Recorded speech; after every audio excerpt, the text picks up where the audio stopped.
Sebuah tenda pernikahan roboh diterjang angin kencang di kawasan XSTQ Unaaha, Kabupaten Konawe, Provinsi Sulawesi Tenggara, Sultra. Insiden ini diketahui terjadi pada Selasa, tanggal 6 Januari tahun 2026. Kawasan XSTQ Unaaha berada di Kelurahan Tumpas, Kecamatan Unaaha. Jaraknya 2,2 km dari kantor Bupati Konawe yang terletak di Kelurahan Punaha. Momen ambruknya tenda pernikahan berwarna putih dan biru tersebut direkam oleh warga.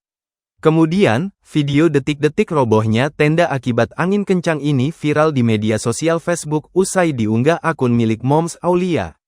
Berdasarkan video diterima tribunnews.sultra.com, Rabu, tanggal 7 Januari tahun 2025, tampak sesuasana mencekam di atas langit awan berwarna hitam, dan suara gemuruh angin terdengar. Tenda yang sebelumnya terpasang kokoh, akhirnya ambruk. La ilaha illallah, astagfirullahalazim, ujar suara wanita dalam video tersebut usai tenda roboh. Di sekitar lokasi kejadian, terlihat tidak ada orang, hanya ada satu mobil dan motor.